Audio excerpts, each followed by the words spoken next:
এবার নাকি বর্ষা সময়ের আগেই নির্ধারিত সময়ের আগেই চলে আসছে। কই দক্ষিণে তো সেরকম কোনো নামগন্ধ নেই। দক্ষিণবঙ্গের এসেই হাঁসফাঁসে দশা, তাপমাত্রা চড়ছে, অস্বস্তির চোখ বাড়ছে এবং পশ্চিমের জেলাগুলোর অবস্থা সবচেয়ে খারাপ। হাওয়া অফিস কি বলছে, কতদিন চলবে এই অবস্থা? কেনই বা এই অবস্থা? পাহাড়েই কেন থমকে গেল মৌসুমি বায়ু? আমার সঙ্গে বিশ্বজিৎ রয়েছেন, সরাসরি বলতে পারবেন বিশ্বজিৎ।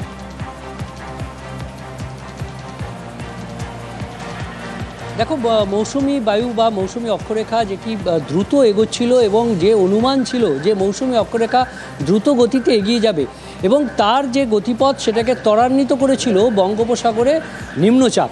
আমরা দেখেছি যে আন্দামান নিকোবর দ্বীপপুঞ্জে বেশ কয়েকদিন আগে এসছে এবং কেরলে, ভারতের মূল ভূখণ্ড, সেখানেও বর্ষা নির্ধারিত সময় অর্থাৎ 1 জুনের অনেক আগে অর্থাৎ 24শে মে সেখানে ঢুকে পড়েছে এবং তারপর নিম্নচাপ আরও ত্বরান্বিত করে উত্তর পূর্ব ভারতের যে রাজ্যগুলো সেগুলো হয়ে উত্তরবঙ্গের একেবারে বালুরঘাট পর্যন্ত চলে আসে এবং উত্তরবঙ্গে 10 দিন আগে নির্ধারিত সময়ের অর্থাৎ 8ই জুন, এখনও 8ই জুন আসেনি কিন্তু বর্ষা এসে গেছে উত্তরবঙ্গে 29শে মে।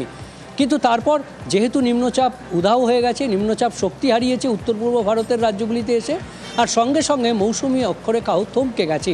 মৌসুমি অক্ষরেখা এই মুহূর্তে বালুরঘাটে সেই 29শে মে থেকে থমকে রয়েছে এবং অন্যদিকে পশ্চিমী যে হাওয়া অর্থাৎ উত্তর ও উত্তর পশ্চিমের যে হাওয়া, যেটা আমরা জানি যে গরম হাওয়া, সেই গরম হাওয়া দক্ষিণবঙ্গে প্রভাব বিস্তার করেছে। তার ফলে থমকে গেছে মৌসুমি অক্ষরেখা বা মৌসুমি বায়ু।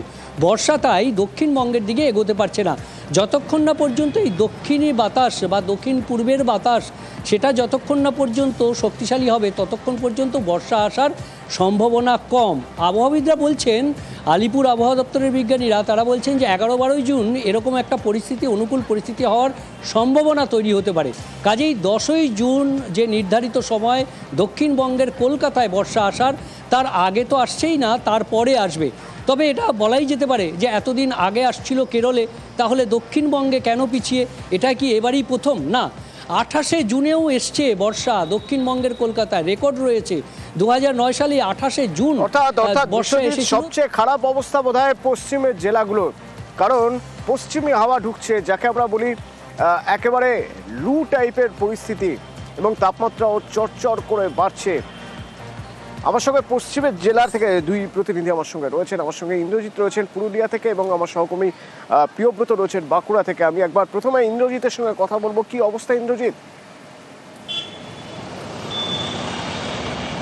দেখো অতনু, কালকে যে পরিস্থিতি ছিল ঠিক একই রকম পরিস্থিতি আজও রয়েছে এবং গতকাল যে বৃষ্টি হয়েছিল সেই বৃষ্টির ফলে কিন্তু সাময়িক তাপমাত্রা কিছুটা কমলেও, স্বস্তি পেলেও আজ সকাল থেকে সেই গরমের ভ্যাপসা যে গরম, সেই গরমের ছবিটা একই রকম এবং সকাল থেকেই চড়া রোদ, একেবারে আগুন ঝরছে যদি বলা হয় কম হবে না। আজও সেই একই রকম পরিস্থিতি জেলাতে এবং তীব্র গরমে মানুষ অসুস্থ হয়ে পড়ছে, রাস্তা কার্যত ফাঁকা হয়ে আসছে এবং এই গরম থেকে কিভাবে নিস্তার পাবে তা মানুষ বুঝতে পারছে না। যেমন গতকালে কিছুটা বৃষ্টি হয়েছিল, তার ফলে আবহাওয়ার পরিবর্তন যেটা হয়েছিল সেটা খুবই সাময়িক। আজ সকাল থেকে ছবিটা একেবারেই বদলায়নি এবং এই গরমে মানুষ একেবারেই নাজেহাল হয়েছে। আরও বৃষ্টির প্রয়োজন এবং পর্যাপ্ত বৃষ্টি যতক্ষণ না হবে বা বর্ষা যতক্ষণ না ফুল ফর্মে আসবে ততক্ষণ না মানুষের এই গরম থেকে নিস্তার নেই। অতনু, এবার একবার বাঁকুড়ার ছবিটা দেখে নেওয়া যাক। লালমাটির বাঁকুড়ায় কি অবস্থা প্রিয়ব্রত?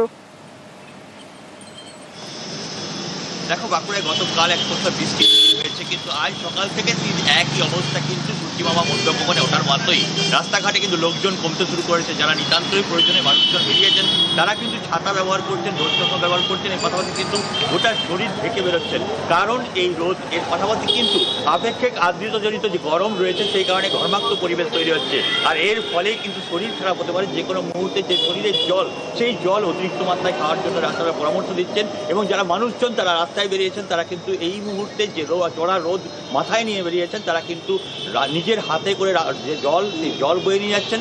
যারা সেই জল নিয়ে আসেননি তারা কিন্তু যেসব পানীয় রয়েছে, ডাবের জল, এর পাশাপাশি রাস্তায় পাওয়া যাচ্ছে আখের রস এবং আইসক্রিম সহ বিভিন্ন ঠান্ডা শীতল থাকা যায় এমন কিছু জিনিসপত্র যেগুলো নিয়ে কিন্তু ব্যবহার করছেন। অন্তত তারা চাইছেন। ধন্যবাদ। বৃষ্টি ভীষণ কষ্ট হচ্ছে, যা গরম চারিদিকে উত্তাপ বেড়েই চলেছে। তাই বাঁকুড়ার যে গরম এটা অসহনীয় হয়ে উঠেছে। এই দেখুন এই গরমে ডাবের জল ওআরএস খেয়েও কিন্তু শান্তি নেই। এবার নাকি বর্ষা সময়ের আগেই নির্ধারিত সময়ের আগেই চলে আসছে, কই দক্ষিণে তো সেরকম কোনো নামগন্ধ নেই। দক্ষিণবঙ্গের সেই হাঁসফাঁসে দশা, তাপমাত্রা চড়ছে, অস্বস্তির সুযোগ বাড়ছে এবং পশ্চিমের জেলাগুলোর অবস্থা সবচেয়ে খারাপ। হাওয়া অফিস কি বলছে, কতদিন চলবে এই অবস্থা, কেনই বা এই অবস্থা, পাহাড়েই কেন থমকে গেল মৌসুমি বায়ু? আমার সঙ্গে বিশ্বজিৎ রয়েছেন, সরাসরি বলতে পারবেন বিশ্বজিৎ।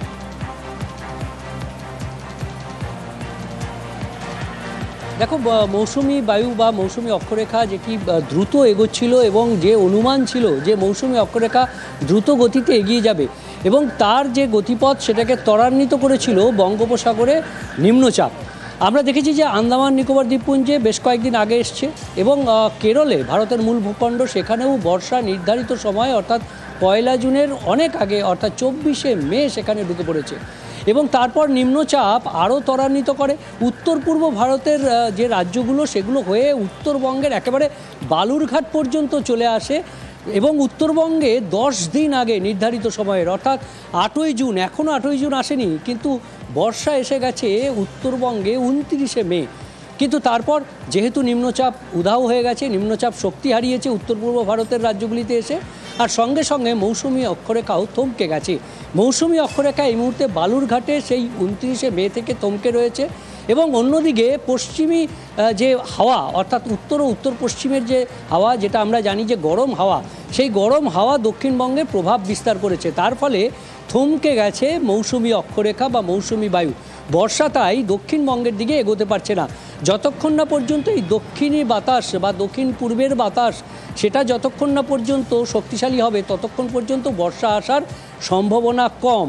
আবহাওয়াবিদরা বলছেন, আলিপুর আবহাওয়া দপ্তরের বিজ্ঞানীরা তারা বলছেন যে 11-12 জুন এরকম একটা পরিস্থিতি, অনুকূল পরিস্থিতি হওয়ার সম্ভাবনা তৈরি হতে পারে। কাজেই 10ই জুন যে নির্ধারিত সময় দক্ষিণবঙ্গের কলকাতায় বর্ষা আসার, তার আগে তো আসছেই না, তারপরে আসবে। তবে এটা বলাই যেতে পারে যে এতদিন আগে আসছিল কেরলে, তাহলে দক্ষিণবঙ্গে কেন পিছিয়ে? এটা কি এবারই প্রথম? না, 28শে জুনেও এসছে বর্ষা দক্ষিণবঙ্গের কলকাতায়, রেকর্ড রয়েছে 2009 সালে 28শে জুন বর্ষা এসেছিল। সবচেয়ে খারাপ অবস্থা বোধহয় পশ্চিমের জেলাগুলোর, কারণ পশ্চিমী হাওয়া ঢুকছে, যাকে আমরা বলি একেবারে লু টাইপের পরিস্থিতি এবং তাপমাত্রাও চড়চড় করে বাড়ছে। আমার সঙ্গে পশ্চিমের জেলা থেকে দুই প্রতিনিধি আমার সঙ্গে রয়েছেন। আমার সঙ্গে ইন্দ্রজিৎ রয়েছেন পুরুলিয়া থেকে এবং আমার সহকর্মী প্রিয়ব্রত রয়েছেন বাঁকুড়া থেকে। আমি একবার প্রথমে ইন্দ্রজিতের সঙ্গে কথা বলবো। কি অবস্থা ইন্দ্রজিৎ? দেখো অতনু, কালকে যে পরিস্থিতি ছিল ঠিক একই রকম পরিস্থিতি আজও রয়েছে এবং গতকাল যে বৃষ্টি হয়েছিল সেই বৃষ্টির ফলে কিন্তু সাময়িক তাপমাত্রা কিছুটা কমলেও, স্বস্তি পেলেও আজ সকাল থেকে সেই গরমের ভ্যাপসা যে গরম, সেই গরমের ছবিটা একই রকম এবং সকাল থেকেই চড়া রোদ, একেবারে আগুন ঝরছে যদি বলা হয় কম হবে না। আজও সেই একই রকম পরিস্থিতি জেলাতে এবং তীব্র গরমে মানুষ অসুস্থ হয়ে পড়ছে, রাস্তা কার্যত ফাঁকা হয়ে আসছে এবং এই গরম থেকে কিভাবে নিস্তার পাবে তা মানুষ বুঝতে পারছে না। যেমন গতকালে কিছুটা বৃষ্টি হয়েছিল, তার ফলে আবহাওয়ার পরিবর্তন যেটা হয়েছিল সেটা খুবই সাময়িক। আজ সকাল থেকে ছবিটা একেবারেই বদলায়নি এবং এই গরমে মানুষ একেবারেই নাজেহাল হয়েছে। আরও বৃষ্টির প্রয়োজন এবং পর্যাপ্ত বৃষ্টি যতক্ষণ না হবে বা বর্ষা যতক্ষণ না ফুল ফর্মে আসবে ততক্ষণ না মানুষের এই গরম থেকে নিস্তার নেই। অতনু, এবার একবার বাঁকুড়ার ছবিটা দেখে নেওয়া যাক। লালমাটির বাঁকুড়ায় কি অবস্থা প্রিয়ব্রত? দেখো, বাঁকুড়ায় গতকাল এক সপ্তাহ বৃষ্টি হয়েছে কিন্তু আজ সকাল থেকে একই অবস্থা কিন্তু সূর্যিমামা মধ্যভবনে ওঠার মাত্রই রাস্তাঘাটে কিন্তু লোকজন কমতে শুরু করেছে। যারা নিতান্তই প্রয়োজনে মানুষজন বেরিয়েছেন তারা কিন্তু ছাতা ব্যবহার করছেন, রোদ চশমা ব্যবহার করছেন, এর পাশাপাশি কিন্তু গোটা শরীর ঢেকে বেরোচ্ছেন।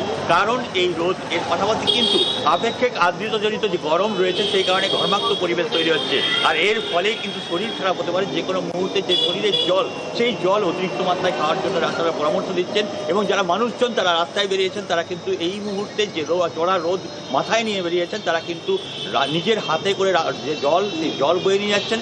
যারা সেই জল নিয়ে আসেননি তারা কিন্তু যেসব পানীয় রয়েছে, ডাবের জল, এর পাশাপাশি রাস্তায় পাওয়া যাচ্ছে আখের রস এবং আইসক্রিম সহ বিভিন্ন ঠান্ডা শীতল থাকা যায় এমন কিছু জিনিসপত্র যেগুলো নিয়ে কিন্তু ব্যবহার করছেন। অন্তত তারা চাইছেন ধন্যবাদ। মশলা বৃষ্টি। ভীষণ কষ্ট হচ্ছে, যা গরম চারিদিকে উত্তাপ বেড়েই চলেছে, তাই বাঁকুড়ার যে গরম এটা অসহনীয় হয়ে উঠেছে। এই দেখুন, এই গরমে ডাবের জল, ওআরএস খেয়েও কিন্তু শান্তি নেই।